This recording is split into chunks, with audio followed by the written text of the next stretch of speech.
Hello everyone. I'm here with a very important topic, maximum and minimum values of a trigonometric expression. अगर हमें एक greatest और least या फिर maximum minimum value find out करनी है किसी ट्रिग्नोमेट्रिक एक्सप्रेशन में तो हम उसको कैसे करेंगे, ये बहुत इंपॉर्टेंट टॉपिक है। अगर आपको एक्सप्रेशन दिया हो कुछ इस फॉर्म का a sin theta plus b cos theta, तो इसकी मैक्सिमम वैल्यू क्या होती है, a square plus b square, इनके जो भी कोफिशिएंट्स पड़े होंगे a square plus b square का स्क्वायर रूट, ये इसकी मैक्सिमम वैल्यू होगी। और इसकी अगर मिनिमम वैल्यू पूछ ली तो इसी ही टर्म का नेगेटिव साइन कर दो तो वो इसकी मिनिमम वैल्यू बन जाएगी। For example first question is maximum and minimum value अगर आपको फाइंड आउट करनी है इस एक्सप्रेशन की, तो इसकी मैक्सिमम क्या आएगी, इसका कोफिशिएंट इज 3 स्क्वायर, इसका coefficient is 4, that means 4 square 16, 3 square is 9, 16 plus 9 is 25 square root is 5। तो ये इसकी मैक्सिमम, अगर तो मैक्सिमम पूछा होगा तो अगर 5 लगा दोगे, अगर उन्होंने मिनिमम पूछा होगा तो इसी के आगे नेगेटिव साइन लगा देना, तो ये मिनिमम वैल्यू बन जाएगी। ओके, नेक्स्ट अगर आपको क्वेश्चन दिया हो कुछ ऐसा, a sin square theta plus b cos square theta, अगर इसकी मैक्सिमम और मिनिमम वैल्यू पूछी हो तो क्या करना है आपको, इनके जो भी कोफिशिएंट्स हैं a और b जो भी हैं, अगर तो मैक्सिमम पूछी हुई इनका जो भी मैक्सिमम होगा वो लगा देंगे, maximum of a and b। Okay, अगर इसकी मिनिमम पूछी है और a और b में जो भी छोटा होगा मिनिमम होगा वो इसकी मिनिमम वैल्यू बन जाएगी, minimum of a and b। Okay, question करते हैं, उससे आपको अच्छे से क्लियर हो जाएगा maximum and minimum value of this expression. तो इसमें हम क्या कर रहे हैं, अगर तो मैक्सिमम देखना है 3 और 4 का मैक्सिमम देख लो, कौन सा है 4, तो इसके मैक्सिमम आएगी 4। अगर मिनिमम देखना है 3 और 4 का मिनिमम कौन सा है 3, तो इसकी minimum value is 3। Okay, next question is minimum value of cos 2 theta plus cos theta for real theta, कौन सी वैल्यू होगी जो मिनिमम होगी रियल थीटास के लिए। तो सबसे पहले यहाँ पे cos 2 थीटा दिया हुआ है, इसको अगर हम चेंज कर सकते हैं तो इसके क्या क्या एक्सप्रेशंस बन सकते हैं, cos 2 theta is equal to cos square theta minus sine square theta, 2 cos square theta minus 1 भी लिख सकते हैं, या फिर 1 माइनस 2 साइन स्क्वायर थीटा भी लिख सकते हैं हम इसको। तो इन तीनों में से हम कौन सा यहाँ पे फिट करें, हमें कुछ ना कुछ मिल जाए। तो मुझे ये पता है कि 2 cos स्क्वायर थीटा अगर माइनस 1 लेके चलूंगी तो साथ में cos थीटा भी पड़ा है, तो एक क्वाड्रेटिक इक्वेशन बन रही है हमारे पास। ओके, जो भी आपके पास पहले तो स्टेटमेंट को अगर आपको मैक्सिमम या मिनिमम इन दोनों में से नहीं बन रहा, ऊपर वाले फॉर्मूले में से नहीं बन रहा, आपको डायरेक्ट फॉर्मूला नहीं मिल रहा, अगर आपको इसको सॉल्व करना है तो सबसे पहले इसको क्वाड्रेटिक इक्वेशन की फॉर्म में लेके आओ। क्वाड्रेटिक इक्वेशन की फॉर्म में लाने के बाद उसको परफेक्ट स्क्वायर बनाना है आपको। To make it perfect square, अगर इसको परफेक्ट स्क्वायर बनाएंगे पहले तो इसका कोफिशिएंट हटाना पड़ेगा मुझे, कोफिशिएंट इसका 1 होना चाहिए। तो क्या बनेगा, cos स्क्वायर थीटा, इसको 2 से डिवाइड कर दिया सारे को, तो क्या होता है जो लीनियर टर्म होती है इसमें, यहाँ पे cos थीटा वाली लीनियर टर्म है, उसका क्या करना है, हमें हाफ करना है, इसका हाफ करेंगे तो 1/4 बन जाएगा। अभी उसका स्क्वायर करके वो वाली टर्म को ऐड और सब्ट्रैक्ट करना है, तो इसका हाफ किया तो 1/4, इसका स्क्वायर करेंगे 1/4 का तो 1/16 को ही ऐड कर दिया, 1/16 को ही सब्ट्रैक्ट कर दिया।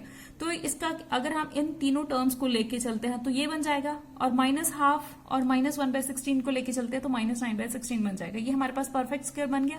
अभी हमें देखना क्या है, इसकी मिनिमम वैल्यू। इसकी मिनिमम वैल्यू कब एग्जिस्ट करेगी, जब जे वाली टर्म सारी की सारी क्या हो जाएगी, 0। देखो इसकी कोई, क्योंकि ये स्क्वायर है तो कुछ ना कुछ तो पॉजिटिव मिलेगा, ग्रेटर देन और इक्वल टू 0 ही मिलेगा। अगर कोई भी टर्म उठा के चलेंगे, अगर नॉन जीरो टर्म लेके चलेंगे तो इसकी ये वाली मिनिमम वैल्यू नहीं रहेगी, इससे बड़ी कोई और वैल्यू बन जाएगी जो मैक्सिमम भी बन सकती है हमारे पास। तो मिनिमम कब एग्जिस्ट करेगी, जब ये वाला जो हमारा परफेक्ट स्क्वायर गिवन है हमें, वो वाला क्या हो जाए 0। अगर ये 0 हो जाएगा, कहीं ना कोई ऐसा थीटा हमें मिल जाएगा जिसपे ये वाला परफेक्ट स्क्वायर 0 होगा, तो हमें मिनिमम वैल्यू क्या मिल जाएगी, -9/16। अगर ये 0 हो गया तो this is our minimum value. Okay,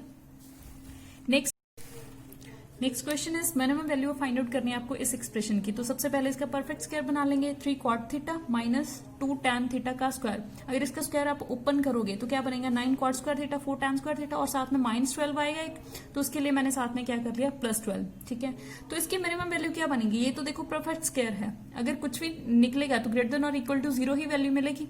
अगर आपको मिनिमम फाइंड आउट करनी है तो मतलब इसको क्या होना पड़ेगा, 0। अगर ये वाली टर्म हमारे 0 बन जाएगी तो मतलब सिर्फ 12 बचेगा, that is our minimum value.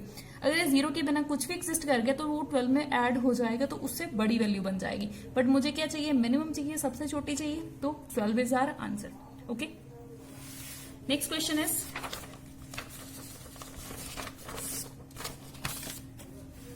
Maximum value of 12 sin theta minus 9 sin square theta is. इसकी मैक्सिमम वैल्यू क्या आएगी, सबसे पहले हमने क्या किया, माइनस को कॉमन निकाल लिया। ठीक है, 9 sign square theta minus 12 sine theta, तो इसका परफेक्ट स्क्वायर बनाना था हमें, -4 और +4 कर लिया हमने, बिकॉज ये ऑलरेडी साइन और साइन स्क्वायर थीटा में गिवन था, तो हमें सिर्फ कांस्टेंट टर्म ही चाहिए थी, तो प्लस माइनस करके हमने एडजस्ट कर लिया। तो इसका परफेक्ट स्क्वायर क्या बन जाएगा, 3 साइन थीटा -2 का स्क्वायर -4। ओके, अगर इसका माइनस से मल्टीप्लाई कर देंगे तो ये टर्म बन जाएगी। तो इसमें हम मैक्सिमम भी निकाल सकते हैं और मिनिमम भी निकाल सकते हैं। मैक्सिमम क्या बनेगी, मतलब 4 में से कुछ ना कुछ माइनस होगा, ये कुछ ना कुछ पॉजिटिव टर्म है, 4 में से कुछ ना कुछ माइनस होगा। अगर मैं कुछ भी माइनस ना करूं, मतलब अगर ये वाली सारी टर्म क्या हो जाए, अगर ये वाली 0 हो जाए यहाँ पे, तो 4 में से 0 निकल के मतलब मैक्सिमम वैल्यू कितनी बचेगी मेरे पास 4। अगर 0 के बिना कुछ और मिल गया, ठीक है, तो ये 4 नहीं रहेगा, 4 से कम हो जाएगा। तो मैक्सिमम कब बन सकते हैं, जब ये वाला हमारा जो परफेक्ट स्क्वायर गिवन है वो 0 हो जाएगा, तो मैक्सिमम 4 मिल जाएगी। अगर मिनिमम वैल्यू देखनी है आपको, मिनिमम देखना है, तो मतलब 4 में से किसी न किसी बड़ी टर्म को माइनस करना पड़ेगा ताकि हमारा जो आंसर है वो नेगेटिव साइन में चला जाए। साइन थीटा मैक्सिमम कब होगा, 1 होता है, साइन थीटा की वैल्यू 1 भी होती है और -1 भी होती है। अगर तो 1 लेके चलेंगे, अगर साइन थीटा की वैल्यू हम 1 लेके चले तो 3 - 2 1, 1 का स्क्वायर इज 1, 4 - 1 तो 3 बनेगी मिनिमम वैल्यू, ठीक है। उसके बिना और कोई ऑप्शन, अगर साइन थीटा की वैल्यू -1 लेके चले हम, सबसे छोटी साइन थीटा की -1 ली, -3 एंड -2 -5 बन जाएगा, -5 का स्क्वायर इज 25, 4 - 25 इज -21, तो इसकी मिनिमम वैल्यू क्या आ जाएगी 21 and maximum is 4। Okay, next question is maximum value of sine theta plus π/6 plus cos theta plus π/6 is, तो इज अटेन्ड एट, कौन से एंगल पे उसकी मैक्सिमम वैल्यू मिल रही है। हमें सबसे पहले तो इसकी मैक्सिमम वैल्यू निकालनी आती है, क्योंकि हमारे पास फॉर्मूला होता है a sin theta plus b cos theta equals to a² plus b², इसकी मैक्सिमम होगी, ठीक है। तो यहाँ पे थीटा देखो सेम पड़ा है और a और b की वैल्यू क्या है 1 1, तो साइन थीटा इसकी मैक्सिमम वैल्यू क्या आ जाएगी √2। तो हमें थीटा चेक करना है कि कब इसकी √2 आएगी, मतलब अगर मेरा साइन ये वाला सारा एंगल π/4 हो तो π/4 पे इसकी वैल्यू क्या होती है 1/√2, यहाँ पे भी क्या होती है 1/√2। अगर दोनों को ऐड करेंगे तो मेरे पास क्या मिल जाएगा, तो मेरा एंगल क्या होना चाहिए π/4 होना चाहिए, ठीक है, तभी ये वाली वैल्यू इन दोनों को ऐड करके √2 बनेगी। तो एंगल क्या होना चाहिए π/4, तो थीटा प्लस π/6 इक्वल्स टू π/4, तो थीटा की वैल्यू निकल जाएगी यहाँ से π/12। तो इस एंगल पे हमें मैक्सिमम वैल्यू अटेन होगी हमारी, जो कि हमारे पास √2 है।